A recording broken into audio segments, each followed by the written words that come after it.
हूँ कि मैं फ़िलहाल अभी मैं बेरोज़गार हूँ। एजुकेशन की बात करें तो मैं 12 पास हूँ। मैं अभी फ़िलहाल बेरोज़गार हूँ। अभी मेरे पास कोई काम धाम नहीं माने गवर्नमेंट की तरफ से मिला। मैं बहुत सारे फॉर्म अप्लाई किए, फिर भी भरे, कितना फॉर्म में पैसा गंवा दिए, फिर भी हमारा कुछ नहीं हुआ। तब भी मैं सोचा कि मेरे लाइफ में जॉब नहीं है, तो मैं सोचा कि एक छोटा सा बिजनेस करने के लिए, तो फिर पैसा चाहिए बिजनेस करने के लिए, तो इतना मेरे पास पैसा भी नहीं था कि ताकि मैं कोई बड़ा बिजनेस कर सकूं। तो यही बात मेरे स्टोरी है। तो मैं एक छोटे से किसान का लड़का हूं। मैं अपने गांव में खेती बाड़ी का काम करता हूं। फ़िलहाल मैं अपने खेती बाड़ी से काम करता हूं, तब भी वहीं जो होता है वही अनाज उगाते हैं, टाइम पर दवा का छिड़काव करते हैं, खेती में लगे पड़े हुए हैं। अभी तो फ़िलहाल मेरे पास कोई जॉब नहीं है, तो मैं सोचा कि एक छोटा सा यूट्यूब चैनल बनाऊं। चैनल बनाकर मैं वीडियो अपलोड करूं ताकि बहुत सारे लोग करते हैं। भगवान का महिमा कोई हमारा भी एक दिन समय आएगा, तो अगर हमारा अचानक एक भी वीडियो अगर वायरल हो जाएगा तो मेरा कुछ किस्मत चमक जाएगा। तो आप लोग से यही निवेदन है कि आप लोग मेरे वीडियो को फुल एंड तक देखें। अगर वीडियो में जो भी गलती हुआ है उसे छोट बालक समझ के हमें माफ़ करेंगे। अपना छोटा बेटा या भाई समझ के माफ़ कीजिएगा। तो मैं ये बताना चाहता हूँ कि मैं बहुत 3-4 साल से मैं यूट्यूब पे काम कर रहा था। मेरे को करते हुए बहुत सारे साल हो गए, 3-4 साल हो गए, आज तक मेरे को कभी सक्सेस नहीं मिला। तो मैं हिम्मत नहीं हारा, फिर भी मैं अपना काम करते जा रहा हूँ। काम करने का मेरा मकसद यही है कि मैं बहुत छोटे से मिडिल फैमिली से बिलोंग करता हूँ। मैं सोच रहा हूँ कि एक कुछ बड़ा करने के लिए आज तक मेरे को कुछ बड़ा करने का मौका ही नहीं मिला। अगर आप लोग का सपोर्ट रहेगा तो मैं एक दिन बड़ा करके आप लोग के बीच दिखाऊंगा। तो आप लोग से यही विनती है कि मेरे वीडियो के देखें और वीडियो में जो भी गलतियाँ हुआ उसे छोट बालक या बेटा समझ के क्षमा कीजिएगा। तो चलिए मैं अपने बारे में इंट्रोडक्शन दे दिया। मैं अभी फ़िलहाल मेरे पास कोई काम धाम नहीं था, तो मैं सोचा कि थोड़ा बहुत वीडियो बनाया जाए। वीडियो भी बनाना हमारे गांव के लोगों के लिए रीति रिवाज में सही नहीं होता है। लोग अनेकों प्रकार के भावनाओं से देखते हैं, गलत गलत बात भी बोलते हैं। मेरे तभी भी मेरे को कुछ फर्क नहीं पड़ता था कि नाम जब बदनाम है तो बदनाम ही रहेगा। अगर आप लोग का आशीर्वाद और प्यार अपना छोट भाई पे रहेगा तो मैं भी एक दिन कुछ बड़ा करके दिखाऊंगा। तो आप लोग से निवेदन यही है कि मेरा वीडियो में बने रहें और मैं अपने वीडियो के माध्यम से आपको बहुत सारे अपने बारे में ब्लॉग के माध्यम से आपको दिखाएंगे। तो मैं तो कभी मेरे एक्सपीरियंस उतना नहीं था बोलने के लिए, इसमें जो भी गलतियाँ होगा उसे अपना छोट बालक समझ के माफ़ कीजिएगा। मैं आप लोग को जो भी बता रहा हूँ, तो अगर वीडियो अच्छा लगे तो हमें सपोर्ट कीजिएगा। दोस्तों राधे राधे। चलिए आपको हम बता रहे हैं अपने कुछ बारे में, इंट्रोडक्शन आपको दिए थे, आप लोग सब वीडियो देखें। अब इसके बाद देखिए मैं एजुकेशन में ये देखिए मेरा बुक है, मैं अभी पढ़ाई भी करता हूँ। देखिए मेरा बुक है, देखिए ये सब मैं अभी पढ़ाई भी करता हूँ। अभी मेरे को जब भी टाइम मिलता है तो मैं अपना भी काम करता हूँ। तभी रात को जब टाइम मिलता है तो मैं बैठकर पढ़ाई करता हूँ। देखिए मैं पढ़ाई करता हूँ, ये सब बुक का सब क्वेश्चन वोश्चन सब याद करके बनाने को होते हैं। तो मैं अभी देखिए मैं अपनी पढ़ाई के साथ साथ भी ये भी काम कर रहा हूँ पार्ट टाइम के लिए। अगर आप लोग को सपोर्ट मिले तो फुल टाइम भी करना पड़ेगा। तो अगर आप लोग सपोर्ट करेंगे तब भी तो कुछ होगा, बगैर सपोर्ट का कुछ नहीं संभव होता है। ये स्ट्रगल ज़िंदगी में कितना भी करोगे ना, अगर आपका किस्मत साथ नहीं देगा तब भी आपका कुछ नहीं होगा। अगर आप स्ट्रगल कितना भी करोगे, अगर किस्मत कितना भी साथ देगा, अगर आप मेहनत नहीं करोगे तभी कुछ नहीं होगा। इसीलिए होता है जो अपना कर्म है वो करते जाओ, फल तो ऊपर वाले के हाथ में है। कर्म करेंगे तभी तो फल मिलेगा, कर्म नहीं करेंगे तो फल कहाँ से मिलेगा। तो फाइनली हम बताने चल रहे हैं अपने बारे में। मैं आपको ये ब्लॉग के माध्यम से बहुत सारे बातें बताएंगे। तो शुक्रला थी, वो अचानक एक लड़के से बहुत बेपनाह मोहब्बत करती थी। वो लड़का उससे शादी करने को बोला था तो लड़का मान गई। लड़की बोली कि नहीं, मैं अभी शादी नहीं करूँगा, ताकि मैं अभी पढ़ाई करता हूँ। बोला कि शादी कर लो फिर पढ़ लेना। बोला कि नहीं, मैं शादी नहीं करूँगा जब तक मैं अपने पैर पर खड़ा नहीं होगा। पैर पर खड़ा होने का मतलब होता है कि मैं अपने जो मकसद मेरा है वो मैं पूरा नहीं कर पाऊँगा, तब तक मैं शादी कभी नहीं कर सकता हूँ। तो बोला कि अग्रवाल बोला कि चलो ठीक है, मैं आपका साथ देता हूँ। तो पढ़ाई करती गई पढ़ाई करते करते जो 8वां में थी, 9वां 10वां, ऐसा ही पढ़ते पढ़ते आगे बढ़ते गई। और उसके बहुत नज़दीक आ गया एग्ज़ाम के लिए वो तैयारी करने लगी। वो जो दरोगा का एग्ज़ाम होता है ना, वही दरोगा का एग्ज़ाम तैयारी कर रही थी। तो बहुत स्ट्रगल की उसने। फिर उसके बाद वो स्ट्रगल में बहुत स्ट्रगल की और भी दिन रात एग्ज़ाम की तैयारी करते करते उसका बहुत मतलब मेहनत लगा। तब भी उसका जब एग्ज़ाम पड़ा तो वो एग्ज़ाम में फेल हो गई। तो फिर निराश हो गई। फिर उसको बोला कि अग्रवाल की शादी कर लो। तो वो बोली कि नहीं, मैं शादी नहीं करूँगा जब तक मैं अपने कुछ मकसद पूरे नहीं करूँगा। तो मकसद पूरे करने का मतलब ये है कि वो अचानक बोले कि ठीक है। फिर उसके बाद दरोगा की तैयारी छोड़ दी। एसडीएम आईपीएस का तैयारी करने लगी। करते बहुत सारे तो एग्ज़ाम नज़दीक आ गया। तो दिन रात पढ़ाई करती रही। करते करते उसको एग्ज़ाम नज़दीक आया। फिर एग्ज़ाम दी। फिर एग्ज़ाम में उसको फेल हो गई। फिर भी हिम्मत नहीं आ रही। देखिए, जब तक ये कोई बोला है कि जब तक तोड़ेंगे नहीं तब तक छोड़ेंगे नहीं, वैसा उसका भी जिद था। अपनी जिद पर अड़ी हुई थी और एग्ज़ाम की तैयारी करते करते वो एसडीएम का भी उसमें भी फेल हो गई। तभी बोली कि ठीक है, मैं हिम्मत नहीं हारूंगा। फिर भी मैं तैयारी करता रहा। तैयारी करते करते वो बहुत सारे समय बीत गया। उसको बोला कि अग्रवाल की शादी कर लो, उसके बाद मैं आपको पढ़ा दूंगा, तो मेरे यहाँ से पढ़ने जाना। तो बोली कि नहीं, मैं जब तक मकसद पूरा नहीं करूँगा, चाहे कितने साल का हो जाऊँ, मैं शादी नहीं कर सकता। तो बोला कि ठीक है, चलो कोई बात नहीं है, आपका जब मकसद है तो आप मकसद पूरा करो। तो बोली लड़की कि ठीक है, आपको ज़्यादा ज़रूरी है तो आप कहीं शादी और कर सकते हो। तो बोला कि नहीं, ऐसा कोई बात नहीं है, चलो तुम भी पढ़ रही हो, पढ़ो, जब समय आएगा तो खुद शादी होगा। तो मतलब पढ़ाई लिखाई करके उसका तो मकसद था कि मेरे को एक नौकरी मिल जाएगा, मैं तभी मैं शादी करूँगा। तो बहुत स्ट्रगल करते करते उसने आईपीएस का परीक्षा फिर नज़दीक आया। फिर वो तैयारी की, बहुत बुरा मगन लगन से तैयारी करते करते वो एग्ज़ाम में पास निकली। एग्ज़ाम में पास निकली तो उसको घर वालों बोला कि बेटी अब तू शादी कर ले। तो बोली कि नहीं पापा, मैं अभी शादी नहीं कर सकता हूँ, ताकि मेरे को ज्वाइनिंग हुआ 10-15 दिन हुआ, मैं कम से कम साल भर 6 महीना अपने ड्यूटी कर लूँगा, तो उसके बाद शादी के बारे में देखूँगा। तो उसके बाबा बोला ठीक है, आपका इच्छा।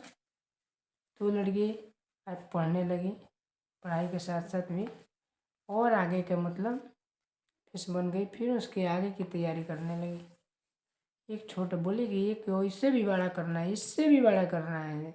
बड़ा कर फिर भी तैयारी करने लगी।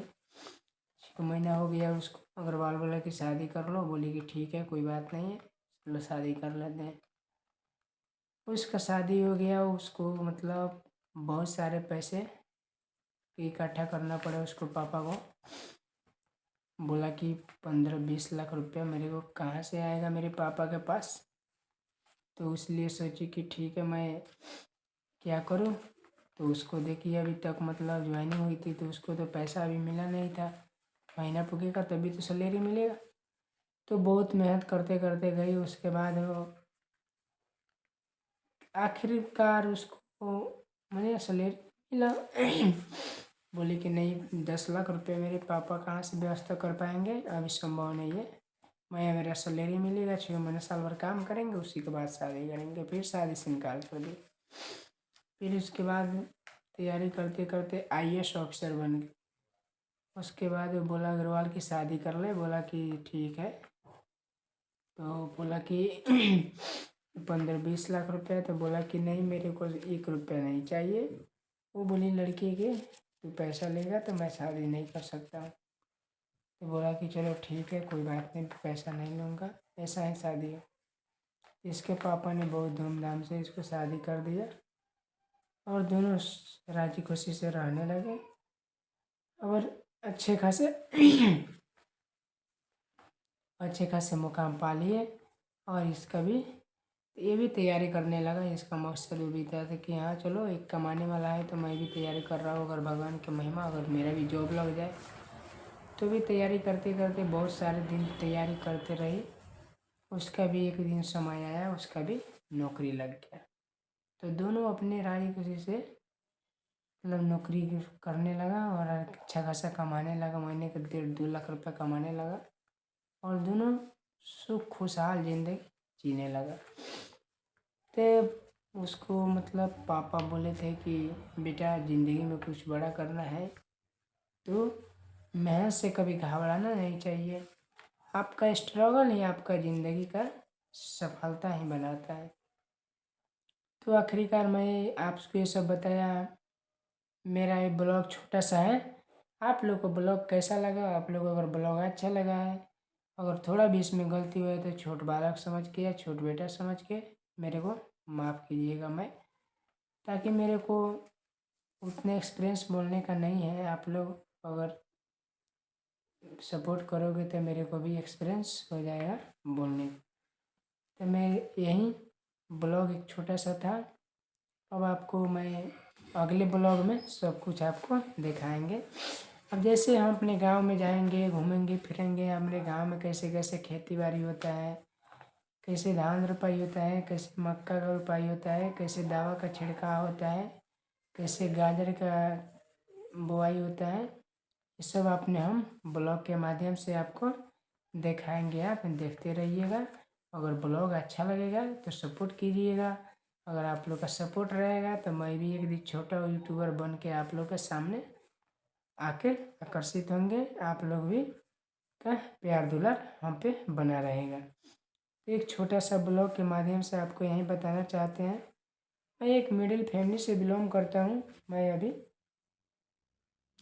पढ़ाई के साथ साथ अपना खेती बाड़ी जो काम धाम होता है घर कार्य का यही सब करते रहता हूँ, ताकि इससे भी मेरा कुछ घर परिवार अपना सही सलामत चल सके। तो आपको यही बताना चाहता हूँ कि ब्लॉग अगर अच्छा लगे तो मेरे ब्लॉग पर सपोर्ट कीजिएगा और ब्लॉग देखिए और ढेर सारा प्यार दीजिए। आपको बहुत सारे इससे अच्छे अच्छे ब्लॉग आपको देखने को मिलेगा। आप लोग अगर प्यार दुलार बनाओगे तब, ताकि मेरे को उतने एक्सपीरियंस बोलने का नहीं है। जब एक्सपीरियंस हो जाएगा या आप लोग प्यार दुलार देंगे तो मैं खुद ही सब सीख जाऊँगा आप लोग के आशीर्वाद से। अगर वीडियो आप लोग को अच्छा लगेगा तो मैं सब अपने जो जहाँ मैं रहता हूँ वहाँ का सब एग्रीकल्चर से लेकर अपने मतलब डोमेस्टिक ये सब पशुपालन वसन सब आपको घर द्वार का सब वीडियो दिखाऊंगा आपको वीडियो के माध्यम से।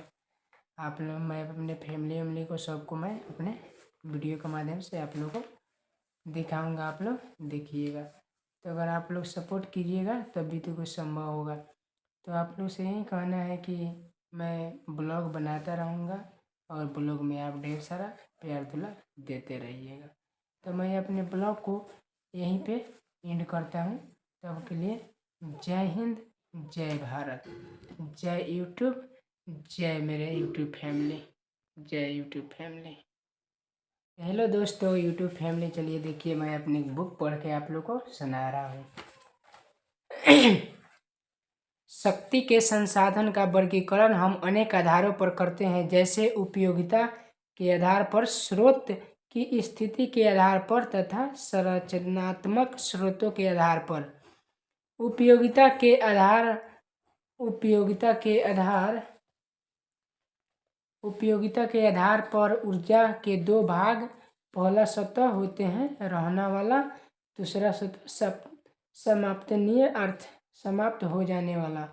स्रोत के स्थिति के आधार पर भी ऊर्जा के दो वर्ग हैं, पहला क्षय होने वाला तथा दूसरा क्षय नहीं होने वाला।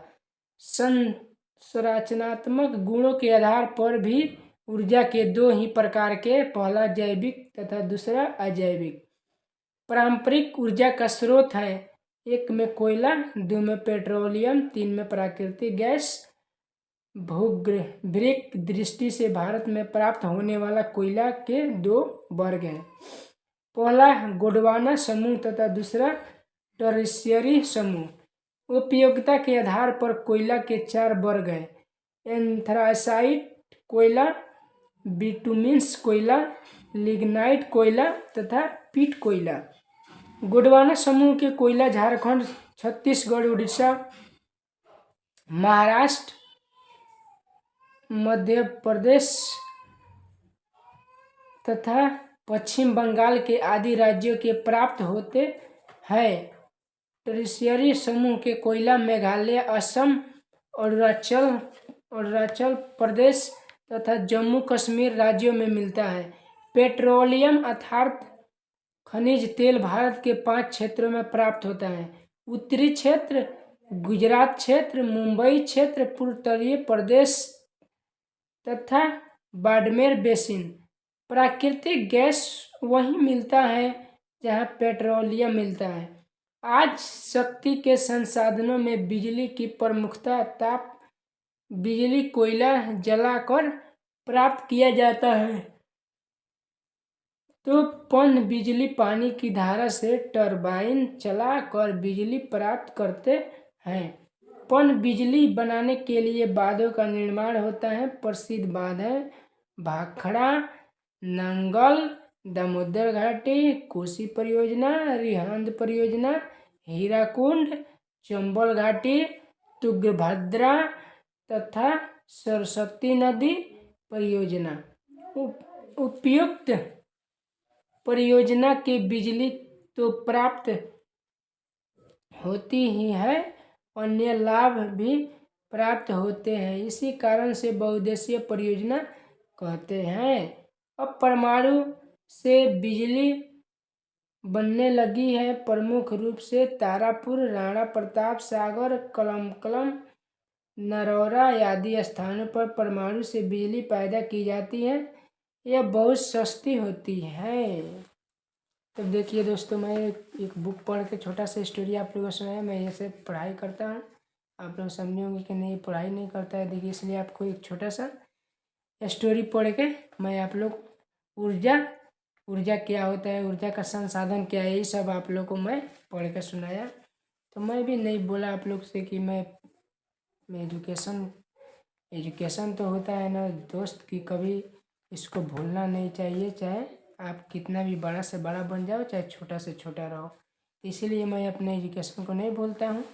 कभी मेरे को टाइम मिलता है तो मैं बुक खोल के थोड़ा बहुत, देखिए ये सब क्वेश्चन है, थोड़ा पढ़ने में मेरे को इंटरेस्ट लगता है तो मैं पढ़ लेता हूँ। पढ़ने के लिए कोई मतलब खर्च नहीं देना पड़ता है, तो इसी का देन से हम लोग यहाँ तक मतलब पढ़ाई लिखाई करके इतनी एजुकेशन प्राप्त किया है, तो इसको कैसे भूलेंगे। तो इसलिए कहते हैं कि दोस्त, काम के साथ साथ पढ़ाई भी ज़रूरी है। अगर ज़िंदगी में कुछ करना है तो ये सब बुक है, ये बुक पढ़ोगे तब भी दुनिया में सफल होगे, ना तो ये बुक नहीं पढ़ोगे तब भी दुनिया में कभी आप सफल नहीं हो सकते। तो ये बुक हमें क्या देती है, बुक हमें बहुत कुछ सीखने को देती है। इसी के आधार पर हम लोग सीख कर आगे बढ़ते हैं। आगे बढ़ के जो अपना होता है, आगे का जो व्यवसाय हो, बिजनेस हो या नौकरी हो, ये सब हम इसी के बदौलत करते हैं। तो ये ऐसा चीज़ है कि इसको हम कैसे भूल सकेंगे, ये भूलने वाला चीज़ है। आप लोग कमेंट करके बताइएगा। तो इसीलिए मैं आपको एक छोटा सा स्टोरी, मैं ऊर्जा संसाधन के बारे में आप लोग को एक छोटा सा क्लिप बताया। अगर वीडियो अच्छा लगे तो ऐसे वीडियो आप देखते रहिए, आपको हम दिखाते रहेंगे। तो तो मैं देखिए आप लोग एजुकेशन किए होंगे तो आप एजुकेशन को कभी भूल नहीं सकते हो, तो मैं कैसे भूल सकता हूँ, आप लोग समझ ही गए। तो मैं एजुकेशन को कभी साथ में लेके चलता हूँ। जब भी मेरे को समय मिलता है, मेरे को बुक पढ़ना बहुत अच्छा लगता है। मेरे को जब भी टाइम मिलता है थोड़ा बहुत 10 मिनट 5 मिनट 15 मिनट मैं बुक पढ़ लेता हूँ। अब बुक पढ़ने के अलावा भी मैं अपने जो घर का काम काज होता है ये सब कर लेते हैं। ये सब करने के बाद भी मैं जो अपना खेती बाड़ी का काम होता है वो भी मैं कर लेता हूँ।